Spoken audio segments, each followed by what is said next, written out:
Have you ever wondered what happens to all the entrepreneurs that fail? All we ever hear about, all that ever gets reported are the successful ones. The person who creates the next IT sensation, or the person who writes the next most famous book, or the person who gets 20 million subscribers on their new YouTube channel. But what about the 99 out of 100 that don't actually succeed in their venture? Well, I'm going to introduce you to one of those entrepreneurs that has failed. And it's not Jim Carrey, it's not Steve Jobs, it's not, I forgot his name.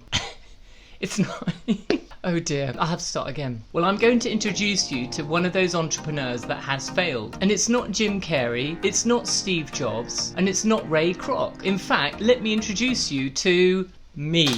I am a failed entrepreneur. I've invested the best part of 25 years of my life in different projects and pipe dreams, all of which have failed. I tried to launch a film magazine, didn't succeed. I tried to launch an Alco-Pops drink, didn't succeed. I tried to publish a memoir, didn't succeed, and so many more things, and I keep failing and failing and failing, and I keep burning my bridges just as Napoleon Hill said we should. I keep falling flat on my face. I've fallen flat on my face so many times that I'm actually losing count. None of my ventures has actually proved to be successful, and last time I checked, my wallet was completely empty, and here I am. I'm filming this video on my iPhone because I can't afford a camera. I'm using the natural lighting of my apartment. Heaven forbid I try to film in the evening. There's not enough bright light here. I can't afford lighting equipment, and actually I'm pretty exhausted. I've been lucky enough to have family and friends who've propped me up along the way, but I'm living paycheck to paycheck. It's hand to mouth. I've got no pension provision, and I'm working in a call centre. And once upon a time I was the proud achiever of an honours mathematics degree, but it's not so bad. I live in this nice, bright, modest apartment. I'm in great health, and I earn enough money to keep the wolf from the door. And for the last few months I've been thinking, why don't you just settle down and enjoy this lovely, mediocre and comfortable life? Jack it all in. You know you gave it your best shot. Time to relax and let go. Time to succumb to defeat. And this, my friends, is what happens to the entrepreneurs that fail. You've got nothing to show for the investment of your energy, time and money, but you have the satisfaction of knowing you gave it your best shot. But wait,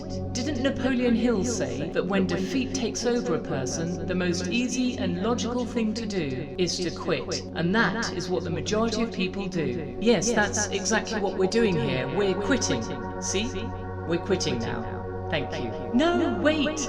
Napoleon Hill also said the most successful people said their greatest success came just one step beyond the point at which defeat had overtaken them. And remember too that all who succeed in life get off to a bad start and pass through many heartbreaking struggles before they arrive.